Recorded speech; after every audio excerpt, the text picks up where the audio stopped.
Hello Game Boys and Game Girls, I'm the Game Boy Guru and welcome to another pickups video.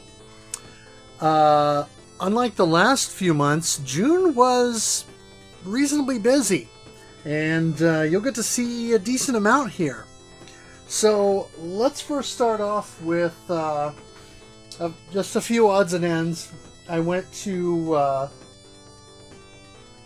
do some some shopping around here, about 3 weeks ago or so, and I stopped at a few places and picked up a few things. So at my first stop I got two things. I got a still in the package Nyko Wii nunchuck and thought that was a pretty good deal. And I also came across a complete copy of Ni no Kuni, Wrath of the White Witch for PS3, which is a game I had been looking for some time, and yeah, I'd definitely pay Goodwill price for a game like that has been so highly regarded. Then I went to the pawn shop, excuse me, and I managed to score a stack of Atari cards that surprisingly I didn't have. I was very surprised to find that I didn't have a copy of Phoenix. This is a variant of Combat. I already have the version that came later with art on it, but that's the earlier, or an earlier text-only version. I didn't have Super Breakout. I didn't have Golf. Apparently this is only 9 holes of golf. I did not have Bowling. And I don't think I've ever played bowling either. So that'll be interesting to mess with. I did not have Mousetrap, so now I've got this for both the Atari 2600 and ColecoVision. So that's pretty cool. And I was extremely shocked to find out that I did not have a copy of Air Sea Battle. So yeah, I don't know how I passed that one by before, but I didn't have it. And then I went over to a game store and picked up a few things. My youngest nephew, wanted a couple of Sonic the Hedgehog games for the Wii for his birthday, because that's the console that my brother has. So I gifted him a couple of my Wii games and replaced one of them out on this trip, which is Sonic Colors. I also grabbed Transformers Prime. Oh, and I forgot that these were also from the pawn shop. Oh, and I guess from that same store, I got Fantasy Zone for the Game Gear. Naturally, as I was winding down the month that we were playing Fantasy Zone, but of course this is a different game than the arcade version or what's on the Master System, NES, TurboGrafx, etc. So this is its own game. Paid a little bit more for that than I normally would, but it's a shmup I don't have. So there were two other things I got at the pawn shop that I had in the wrong stack here, but I got a copy of Gun for the GameCube, and normally I wouldn't buy one that's in this condition. As you can see, it appears that it has been chewed on excessively by a dog, most likely. But I thought, because the game's name is Gun, and it sort of looks like it's been blasted with a shotgun, that gave it a bit of character. But it is complete with the manual, and the disc, despite the condition of the case, the disc is in pretty good shape. No scratches or anything. So I thought, why not? This will complete the triumvirate. So now I have Gun on all 3 of the consoles from that era. And this copy I just kind of liked, because like I said, I looked at that and I thought, man, that's in sad shape. And then I opened it up and saw that the manual was in good shape and the disc was in good shape. So it's literally just the case and the outer art. But I thought, that kind of gives it character, so I'll bite. And on the other end of the spectrum, I have a sealed copy that I picked up at the pawn shop of Call of Duty 2, the big red one, for PlayStation 2. This is a duplicate. I already have a copy of this, so I will probably be turning this around for sale or trade at some point. While on that same trip, I met up with my brother, who hooked me up through a Facebook contact with a large Sega Genesis lot. So, through that, I got not one, but two Model 1 Sega Genesis consoles. Both included the power supply and RF adapter. The others are sitting over here. I'm not gonna pull those out. And in this whole pile of stuff, I got two original 3-button pads,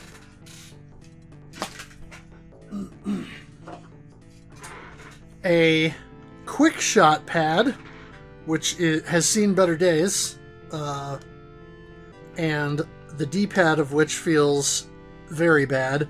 This is in dire need of an alcohol bath, and then we'll see whether or not it's actually worth saving.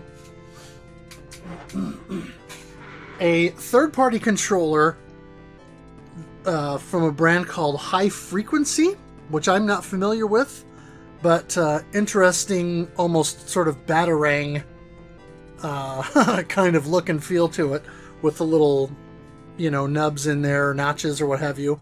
And it does have turbo, but it is a 3-button controller. Again, D-pad on this one actually reminds me a little bit of the 6-button pad, the 6-button controller D-pad. It doesn't feel half bad, so after I give this one an alcohol bath, this might be interesting to use and see if it's a bit of a wild card. And then this pad that says Power Player on the front.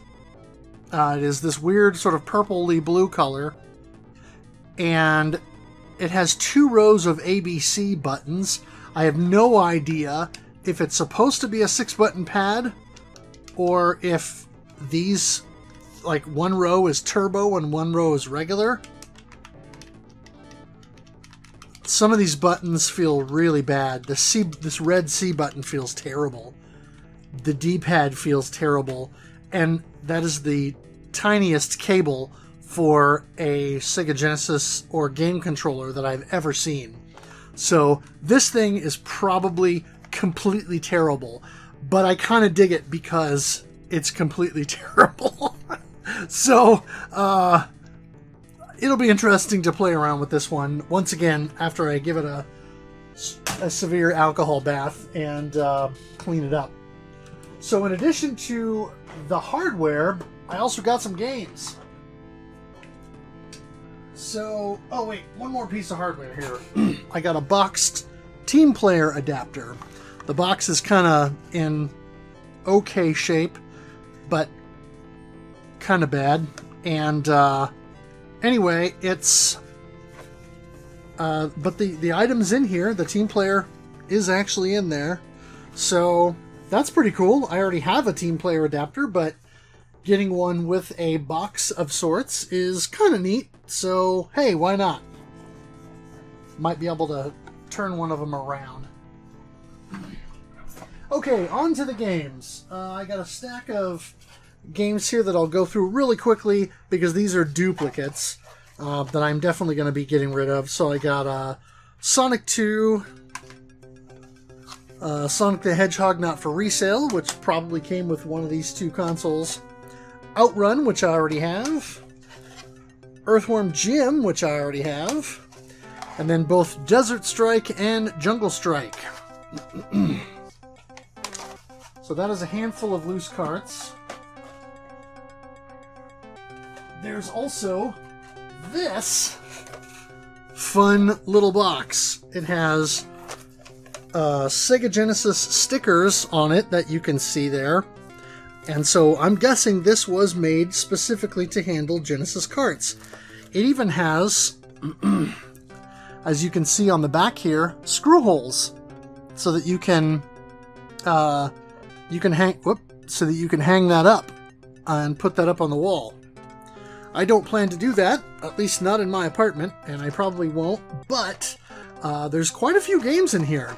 So we've got Pit Fighter, Lethal Enforcers, Space Invaders 91, Mortal Kombat 2, Road Rash, the first one, and F-117 Nightstorm.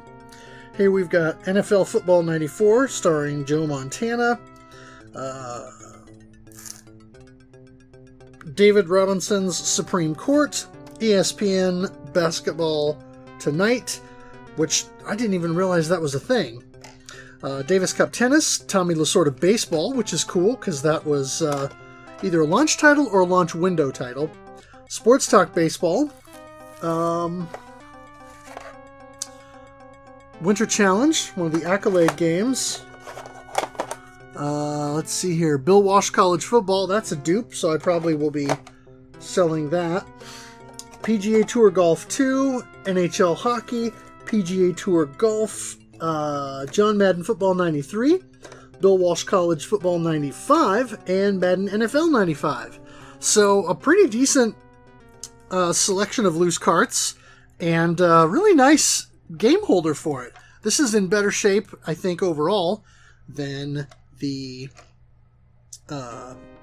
it needs to be cleaned, but otherwise it's in decent shape, and it's a little bit nicer than the old cassette drawer thing that I've been using for my loose carts. Of course, I've got more than what will fit in here, so I might have to see if I can track a couple more of these down and figure out, you know, what those might be worth.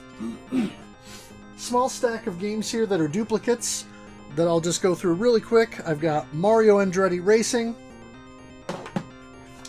Aladdin, Ms. Pac-Man, and Sonic the Hedgehog Not for Resale, which I'm guessing is what came with the other of the two Genesis consoles. So those I'll be turning around. And then this stack is all new to me Genesis games. So let's see how many of these can we get them all on. There we go. So we've got Hardball, we've got Brett Hull Hockey 95, we've got John Madden Football 93, we've got Clue, Wolverine Adamantium Rage, Jungle Strike, Road Rash 3, The Lion King, which I already have the cart of that somewhere, so that will be a dupe. I'll probably be getting rid of that cart then. The Simpsons, Bart vs. the Space Mutants, NFL Quarterback Club, Bill Walsh College Football, and Madden NFL 97. So, tons of Sega Genesis stuff here. And I'm looking at my shelf back there, my Sega Genesis stuff over here, and I can already see I'm going to have to move my Master System and Game Gear stuff down a shelf, because I'll have enough to fill out, enough new stuff to fill out, you know, this whole area down here. So that'll be interesting. So that was a big day for me when I went and got all that stuff. That was all in one day, everything that I've shown you so far. The other thing that I got earlier in the month, but I'll show off last, is something that I got in the mail, which is the TurboGrafx 16 Mini. I'm not going to unbox it because everybody and their dog has already done that, and there have been so many videos unboxing and reviewing this thing. But I will say, I've already hooked it up and played it. Yeah, I know there's a few games that have some input latency issues and things like that, and a couple of games with sound issues and that sort of thing, but it is still awesome to have Great selection of games on here, even if there are some that are duplicated. Plus the hidden mini games that you can unlock, and the near arcade versions of Salamander and Fantasy Zone, which is really good, by the way. And so I'm still happy to have this, and glad that I finally bought one. I should have pre-ordered it back when it first went up, but anyway, really cool. This will be fun to play some of the games that I don't have access to otherwise. You know, things that are not going to require, or it won't matter as much with the input lag on some of these, like Chu-Man Fu or Newtopia 1 and 2 will be great. You know, the Bomberman games that are on here. Military Madness, Parasol Stars, or let's see, there was another one I was thinking of. And even some of the games that have a little bit of input latency, you know, you can kind of adapt to that. Oh, and of course, Rondo of Blood. So yeah, lots of cool stuff on here, and definitely something that I'm glad to finally have and have available to me. So anyway, that's all I have for June. I don't know what July looks like yet. Of course, it's just the beginning of the month as I'm recording this. I'm expecting a couple things in the mail. We'll see if those actually arrive this month. And otherwise, I don't know what the month looks like, but we shall see perhaps next month. If you like this video, consider giving it a thumbs up. Also consider subscribing so you can see more of my videos in your YouTube feed. I'll have a link in the description below to my blog where you can check out all my Game Boy reviews. That is gameboyguru.blogspot.com. Also check out Near's channel. He provided the Super Mario Land overworld theme that I use as the intro for a lot of my videos, and he's got a bunch of other great chiptune and game music tracks as well, so please go have a listen to those. As always, thanks for watching, thanks for playing, and game on.